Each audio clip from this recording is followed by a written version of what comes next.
Hello friends, नमस्ते। आपका स्वागत है हमारे यूट्यूब चैनल पे। तो आज हम यूनिट फर्स्ट कृषि प्रबंधन से संबंधित हैं और जिनके अंदर हमारा तीसरा टॉपिक है जो राजस्थान के विभिन्न जिलों में उगाई जाने वाली प्रमुख फसलें कौन कौन सी हैं उनके बारे में अध्ययन करेंगे। तो सबसे पहले हम फसल लेंगे बाजरा। बाजरा है जो अलवर के अंदर, जयपुर, नागौर, जोधपुर, सीकर, बाड़मेर के अंदर उगाई जाती है। प्रमुख रूप से जैसे जोधपुर, बाड़मेर जो रेगिस्तान का क्षेत्र है वहाँ पर बाजरे की फसल होती है। दूसरे नंबर पे आता है मक्का। मक्का चित्तौड़गढ़, उदयपुर, भीलवाड़ा, बांसवाड़ा, राजसमंद के अंदर होता है। तीसरे नंबर पे जवार। जवार होती है अजमेर, पाली, टोंक, भरतपुर, अलवर के अंदर। चावल है। चावल सबसे ज़्यादा हनुमानगढ़ के अंदर, फिर बूंदी, कोटा, प्रतापगढ़, बांसवाड़ा के अंदर। गेहूँ है। गेहूँ सबसे ज़्यादा जो राजस्थान के अंदर होता है श्री गंगानगर के अंदर, बाकी हनुमानगढ़, अलवर, भरतपुर, बूंदी के अंदर होता है। फिर आता है जो सबसे ज़्यादा जयपुर के अंदर होती हैं, फिर हनुमानगढ़, श्री गंगानगर, अलवर, सीकर के अंदर। मोठ है। मोठ सबसे ज़्यादा जैसे चूरू के अंदर होता है, उसके बाद बीकानेर, नागौर, जोधपुर के अंदर भी होते हैं। चने की बात करें तो सबसे ज़्यादा चना होता है हनुमानगढ़ के अंदर, बाकी जैसे श्री गंगानगर, बीकानेर, झुंझुनू के अंदर होता है। फिर बात करते हैं मूंग की। मूंग नागौर के अंदर होते हैं, जोधपुर, जालौर इनके अंदर भी होता है मूंग। चवला है।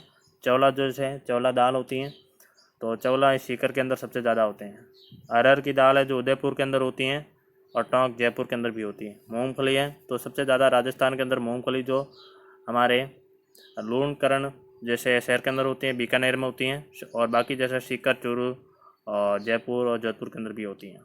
सरसों की बात करें तो सरसों सबसे ज़्यादा श्री गंगानगर के अंदर होती हैं, बाकी भरतपुर, अलवर के अंदर भी होती है। तारा मीरा है वो भी श्री गंगानगर के अंदर होता है, क्योंकि श्री गंगानगर को अनाज का कटोरा भी कहते हैं, ये अपन बात जानते हैं। सोयाबीन है। सोयाबीन झालावाड़ के अंदर, चित्तौड़, बारां के अंदर होता है। कपास की बात करें तो कपास सबसे ज़्यादा जैसे हनुमानगढ़ के अंदर होता है, और बाकी जैसे बहुत सारे और भी ज़िले जैसे जोधपुर, कोटा, बूंदी, श्री गंगानगर है उनके अंदर भी कपास की खेती की जाती है। जीरे की बात करें तो जीरा सबसे ज़्यादा जालौर के अंदर होता है, और जालौर के बाद में दूसरा नंबर आता है जोधपुर का जीरे के अंदर। तो इस तरह से 17 फसल हो गई है। फिर नेक्स्ट है धनिया। धनिया है जो बारां और झालावाड़ के अंदर होता है, 12 जिला और झालावाड़ के अंदर धनिया की खेती की जाती है। अब जैसे ये सब फसल की तो बात होगी, फसल के बाद में बात आती है राजस्थान में प्रमुख फल एवं सब्जी। 18 प्रकार की फसल के बाद बात कर ली कि बाजरा है, गेहूँ है, जो भी कहाँ पर होते हैं। अब आता है कि राजस्थान के अंदर प्रमुख फल एवं सब्जी उत्पादक क्षेत्र कौन कौन से हैं, इनके बारे में अध्ययन करेंगे। नंबर 1 आता है संतरा। संतरा होता है झालावाड़ के अंदर, झालावाड़ है जिला, वहाँ पर संतरा की खेती होती है। नींबू है। नींबू धौलपुर के अंदर होते हैं सबसे ज़्यादा। अमरूद सवाई माधोपुर के अंदर। मटर या टमाटर ये होते हैं जयपुर के अंदर। बेर जयपुर के अंदर। आंवला जयपुर के अंदर। मतीरा टोंक के अंदर, और मिर्ची सवाई माधोपुर के अंदर। अदरक उदयपुर के अंदर। लहसुन कोटा के अंदर। माल्टा श्री गंगानगर। अंगूर श्री गंगानगर। ककड़ी बीकानेर। खरबूजा पाली। आम चित्तौड़गढ़। सौंफ सिरोही। अजवाइन होता है जो चित्तौड़गढ़ के अंदर। और प्याज यानी जो कांदे की खेती की जाती है, प्याज है, जोधपुर के अंदर होता है। केला की बात करें तो ये बांसवाड़ा के अंदर होता है केला। उसके बाद आता है मौसमी श्री गंगानगर के अंदर। तो अपन ने 20 प्रकार के जो फल एवं सब्जी थी उनके बारे में भी अध्ययन कर लिया है। अब अपन छोटा सा टॉपिक पीछे बचा हुआ है, फसल और पर्यावरण। फसल और पर्यावरण। तो हमें मालूम है कि हमारे आसपास का पर्यावरण स्वच्छ रहना चाहिए। कैसा होना चाहिए? स्वच्छ होना चाहिए। हमें मालूम है कि हमारे आसपास का पर्यावरण स्वच्छ रहना चाहिए। इसके लिए आवश्यक है कि हमें समय एवं आसपास की स्वच्छता रखनी चाहिए। किसे? हमें खुद को स्वच्छता रखनी चाहिए, बाकी किसी ने। साथ ही हमारे आसपास की हरियाली भी होनी चाहिए, फसलें भी हरी भरी होती हैं, एवं वर्ष भर तक खेतों में किसी न किसी प्रकार की फसलें हमेशा उगी हुई रहती हैं। ऐसा नहीं कभी के कुछ समय के लिए फसल जैसे उगाते हैं और फिर खेत खा लेते। वर्ष भर मतलब फसलें, रबी की फसलें, खरीफ की फसल, जायद की फसल कंटिन्यू रहती हैं। हरियाली से वायुमंडल शुद्ध रहता है, और जैसे ज़्यादा हरियाली होती हैं जिससे क्या होता है, वायुमंडल भी शुद्ध होता है। इसलिए फसलें पर्यावरण को सीधे सीधे प्रभावित करती हैं, जो इस प्रकार हैं।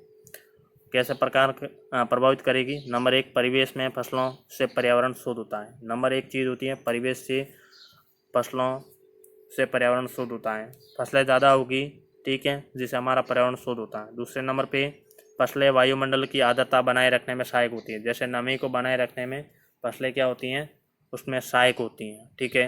और ज़्यादा फसल होगी, ज़्यादा जहाँ पर पौधे वगैरह होते हैं तो वहाँ पर बरसात भी ज़्यादा होती है। तीसरे नंबर पे आता है ये ऑक्सीजन कार्बन डाइऑक्साइड की मात्रा नियंत्रित एवं संतुलित बनाए रखने में उपयोगी होती है। किसकी मात्रा? ऑक्सीजन कार्बन डाइऑक्साइड की मात्रा को नियंत्रित और संतुलित बनाए रखने में उपयोगी होती हैं। आसपास के वातावरण का तापमान भी नियंत्रित रखती हैं। आंधी, तूफान एवं बाढ़ में भूमि की ऊपरी उपजाऊ परत को बचाती हैं। वायु एवं ध्वनि प्रदूषण को कम करती है। जंतुओं के जीवन एवं सुरक्षा प्रदान करती हैं। तो इस तरह से जो हमारे जो पर्यावरण के अंदर फसलों का प्रमुख इसका भूमिका रहती हैं। और इस तरह से हमारा यूनिट कंप्लीट हुआ। आज हम फर्स्ट यूनिट को कंप्लीट करते हुए फिर नेक्स्ट सेकेंड यूनिट की बात करेंगे। हमारे चैनल को सब्सक्राइब, लाइक और शेयर करना ना भूलें।